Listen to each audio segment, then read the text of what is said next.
Okay, it's so totally tempting to go, okay, just kidding, you're all excused. Because I know that it's so totally late, and you will see how brave I am to share what I'm going to share with you after the stories that we've heard. But then you'll see how it all comes around. So, mind the gap. How many people have heard that phrase, mind the gap? Okay, most people know what that is. That is the announcement that you hear and the signs that you see in the London Underground. And it's a warning to you to be careful as you're stepping off the platform into the car, not to fall into the gap. So they're trying to protect you from that. What I'm going to suggest this afternoon is that not all gaps are dangerous, and that they can even be amazing if we're willing to stay there and explore. And the kind of gaps that I'm talking about are gaps caused by expectations. Okay, so even if we think that we don't have expectations, we always do, right? We have expectations about people, about events, about life in general, and even those of us that say, well, I have no expectations, those are our expectations, that we will have none. The problem is there's often a gap between what we expect and our reality. I mean, I heard Michelle say, I was 20, I didn't expect to get cancer. That's a pretty big gap. So we all have gaps in our lives. I mean, they can be kind of small, and that's not a big deal, or they can be really huge. So I've heard people talk about the gaps between their expectations of marriage, career, graduate school, having children, your health. It just all depends on how big that gap is, whether you can navigate it or not. Sometimes, we can just easily close the gap, and it's not a big deal. But sometimes the gap is so huge that we can't find our way out of it. And this is the gap that I'm going to suggest can be really amazing. That will, and this is not the cancer is a gift platitude, but this will teach us things that amazing success could never, ever, ever teach us. Some people are so afraid, though, of being in a gap that they choose to live their lives with very, very few expectations, always expecting the worst. And these are the people that often say, oh, I was pleasantly surprised, because their expectations were so low. The example that I'm thinking of is a patient that I had who, after his surgery, said to me, well, I'm sure I'll get an infection. And I said, why are you sure? And he said, well, most people do. I'm just going to expect it. So he spent his whole recovery time expecting an infection every day, being afraid, and then he never got one. He was pleasantly surprised. Right? But who wants to live like that? I don't want to live like that, being in fear, just so that I'm not going to have a gap between my expectations and my reality. Now, I'm pretty sure I can confidently say every single person in this room has had a gap in their lives. Every single one of us. And I'm going to tell you about my own recent experience of being in the gap. And it was not my own cancer or surgery or chemo. And yes, I've had that experience. But my most recent experience was something that was really unbelievably much worse for me. It was living for a year in Switzerland. Now you can see why it's hard for me to tell this story. And that's why it was so hard. Okay, not just any place in Switzerland, but this sweet little town in a beautiful, well-furnished home with close-by views of Lake Geneva and the Alps, with my mensch of a husband who was there on sabbatical, and our totally devoted Cairn Terrier. And to make it even worse, we had a beautiful garden, and there was one of those really fancy Swiss coffee machines that grinds the beans immediately and makes you the perfect cup of coffee in 20 seconds. And we had neighbors who were fantastic, and they loved our dog. So you can see it was miserable. Okay, I really was very depressed. And why? Because there was a huge gap between what I expected and my reality. So Geneva is in French-speaking Switzerland, and you probably know that in different parts of Switzerland they speak German, they speak Italian, they speak French, they speak Romansh. We were living in the French part, and I thought, I am going to realize one of my dreams and learn how to speak French. So I was very serious about this. So the year before we left, I studied French full-time. I went to Shoreline College. I went to French class 5 days a week. I got straight A's every quarter. I never got below a 90%. All right. I know you can see where this is going. I did notice when we watched the film in French, The Little Prince, I had a hard time understanding it. But, you know, I had read the book in French, and so I kind of knew the story. I knew where we were going. And so this was just like so thrilling to me that this was going to be one thing now I could check off my bucket list, to be fluent, at least conversational, in a foreign language. And in fact, the day before we left Seattle, my neighbor comes over and she goes, "Oh my God, Debra, can you believe it? You'll be back in a year and you'll be fluent in French." I said, "I know." And so because I was so serious about this, I signed up for a 3-week immersion course at the University of Geneva. So as soon as we got there, like 4 days later, I started school. Because I did well on the placement exam, because it was written, I was put in a way more advanced class than I should have been. And if you're thinking, why didn't you switch classes? It's just because I thought I would catch on. I had 3/4 of A's behind me, so this was the problem. So this class was filled with 20-somethings who, as you know, have these incredibly elastic brains with all kinds of neurons in there ready to fire and lots of storage space. And for most of them, their brains hadn't been used too much, so the brains were really fresh and ready to go. And get this, there was no textbook. There was nothing written. Everything was oral. And we weren't allowed to speak English ever. And in fact, during that course, I ran into my instructor in downtown Geneva, and I so wanted to talk to her, and she would only speak to me in French. I just wanted to strangle her and say, "Talk to me!"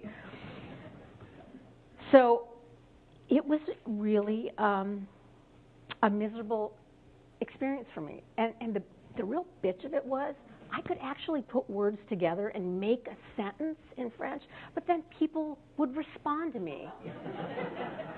And then I couldn't understand them. So then, you know, it was no good. So every morning for the 3 weeks of that immersion course, just to get myself out of bed, I mean, in spite of the totally cool Swiss coffee-making machine downstairs, I would lie in bed and just groan. I would just go, "Oh, God, God." Forgetting, of course, that the wall behind our bedroom was shared with our neighbors, who I know thought we were having great morning sex for only 3 weeks. So, you know, talk about gap. Really, I thought I was going to be fluent or even just conversational, and I felt as if I had been gutted. Ridiculous. And after a while, I just got pissed, and I said, forget it. And what Bob was saying earlier about depression and anger, that is so right on. I didn't care if I didn't speak another word of French ever again. Now, if you're wondering how this could possibly be worse than cancer, I mean, think about all these stories that we've heard today. How could this possibly be worse? Let me just briefly explain to you. When I was diagnosed with breast cancer, I was working as a chaplain in oncology right here at the Seattle Cancer Care Alliance. I had seen hundreds of cases of breast cancer. So I pretty much knew exactly what to expect. I wasn't even shocked by my diagnosis. I was kind of like, huh, what do you know? The only real shocking thing, and I'm not going to go off onto that, but the only real shocking thing was that my mother was diagnosed with breast cancer 5 days before me. That I didn't expect. That was very bizarre. So there was no gap there for me. Even though people, as everyone has said, were freaking out. My friends, like, how can we talk to you? You have cancer. You know, it's like so ridiculous. But now I'm in this beautiful, you know, Swiss city with my fabulous dog and husband, and I'm so incredibly miserable, and I can't talk to anybody about it because, like, oh, please, what a problem. So, on the other hand, my husband, who's doing his sabbatical, plugged right into this fantastic job continuing his malaria research. And he would come home every day just so excited, telling me about his latest discoveries as I stood there ironing pillowcases. In Switzerland, I was Wes's wife, and I was Max's, the terrier's, mom. And I was not a hospital chaplain. I was not a writer. I was not a public speaker. So you can see it is not really your external circumstances that determine your inner state. Because seriously, I was much happier at the time I was being treated for cancer. Unbelievable. But it's about expectations versus reality. Now, by nature, I am an optimistic and positive person, and I was never, ever that depressed. So I knew that when this depression hit, I knew that attention must be paid, that this was something to respect, and this was something possibly even to explore. There were a lot of well-meaning people in my community that tried to help me and suggested that I join the English-Speaking Walking Society or the American Expat Cross-Country Skiing Club or volunteer at the town secondhand store. You know, and all I could think was, oh, that is just so American, to just want to get out of the discomfort. You know, let me fix it for you. And you should not be in pain at all. There's nothing in this for you. It was really hard to find people who would just, as Bob was saying, witness. Just walk with me. Don't fix it for me. And that is why I thank God for Skype and my sister. So, you know, make no mistake, this really was not pleasant. I'm sure a lot of us here have been there where you wake up in the morning and it's as if you have a big mud ball in your solar plexus. And it's really hard to get out of bed. But I had read a long time ago that it was better not to identify with every feeling, right? Because feelings are like clouds in the sky. They come, they go.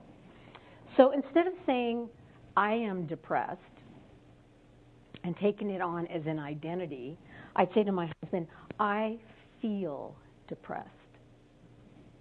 It's different, right? So it's not who I am. This is just something I feel, which implies it can and it will go.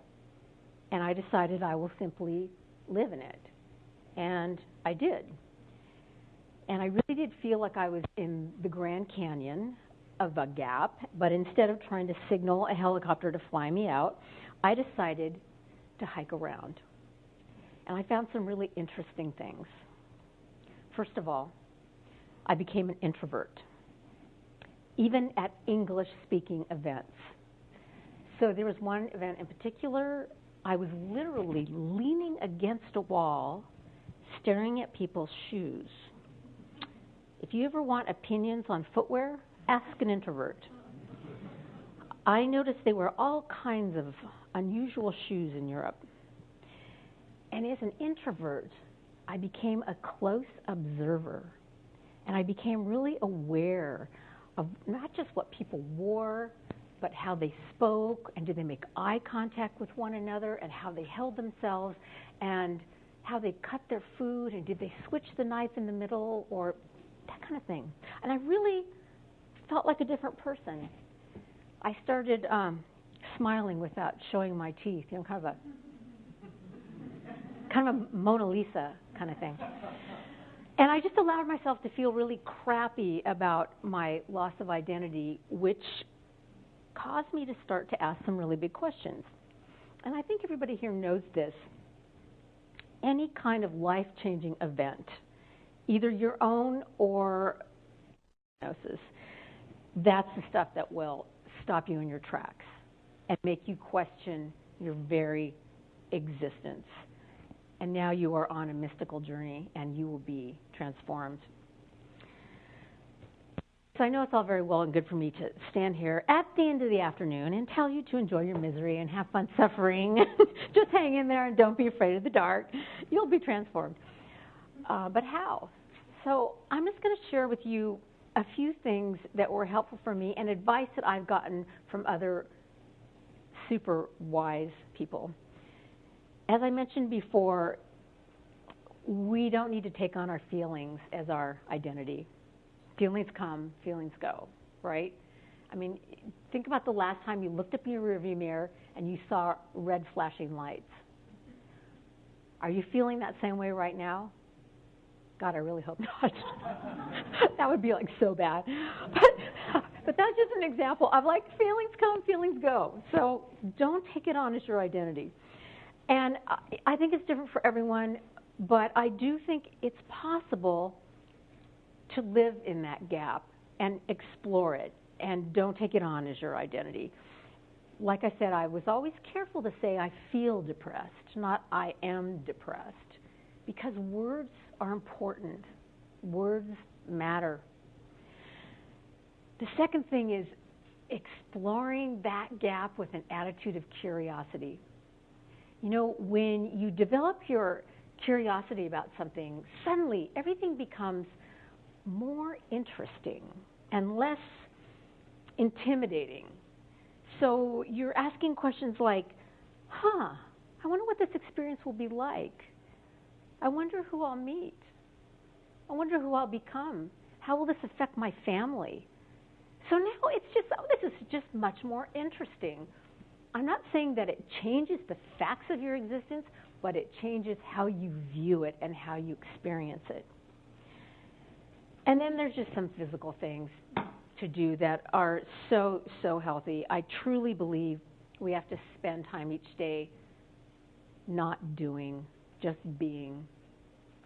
And Paul, wherever he is, mentioned that he meditated, and you can call it meditation or contemplation or reflective thinking or zoning out. The point is that we do nothing. You just sit. You know, don't file your nails or page through the Land's End catalog. Just be still. I think sitting, even just for 5 minutes, can tell you more about yourself than a month of therapy. Although, I will tell you, it takes, speaking for myself, at least 20 minutes before my mind stops the incessant chatter.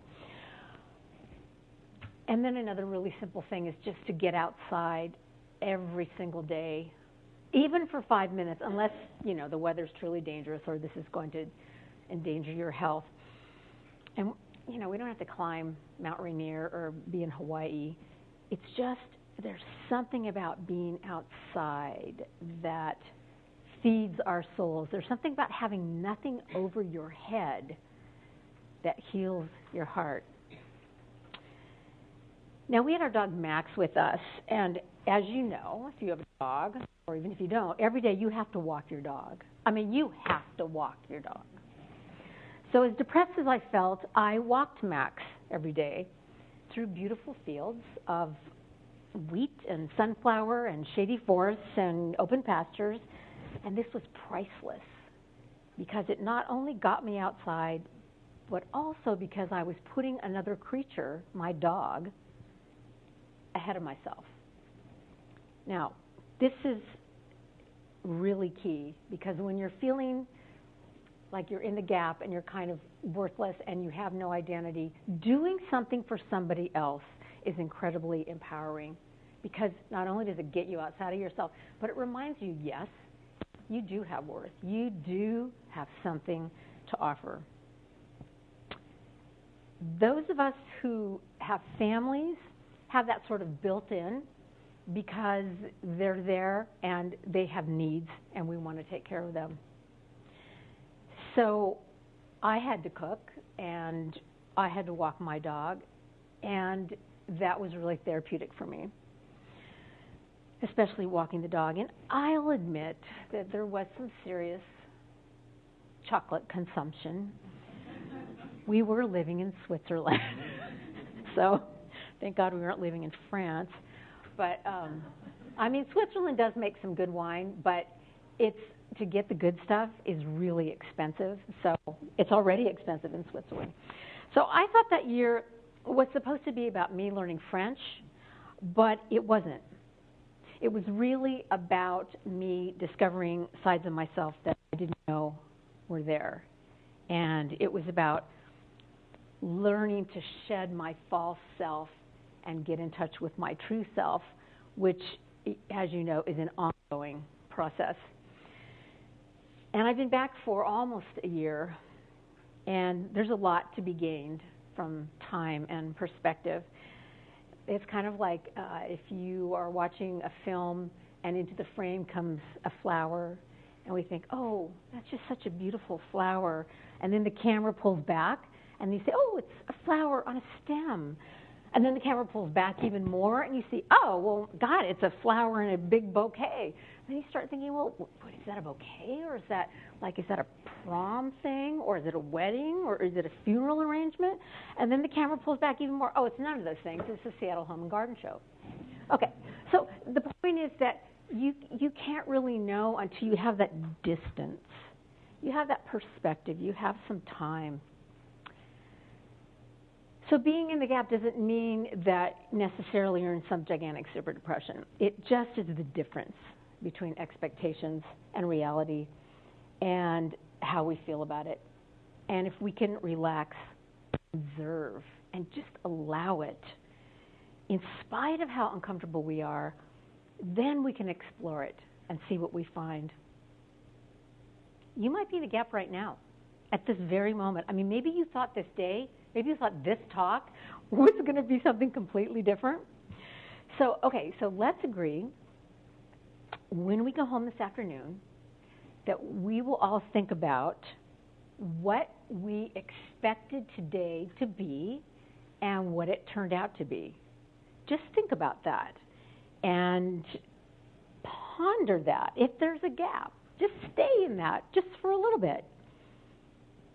Just see what you find. And then ask yourself, well, was there something I gave that somebody else needed? So maybe it wasn't about you getting what you wanted. Maybe there was something that you gave somebody that somebody needed.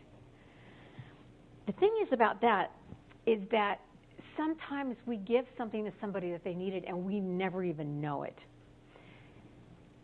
When I worked in hospice, I had a physical therapist tell me that 10 years after she saw this hospice patient, his widow called her up and took her out to lunch and said, I got to tell you something. It seemed like there were hundreds of people involved in my husband's care from the day of diagnosis to the day he died, and you are the only one I remember. And this PT said to me, I barely even remember this family. And this widow said to her, you just gave me what I needed. So just hold that thought. Maybe today you gave somebody something they needed, and you don't even know it. So please, when you are boarding a train anywhere, continue to mind the gap. Don't fall into that gap. But if you find yourself in a gap between expectations and reality, don't be afraid to explore. Thank you.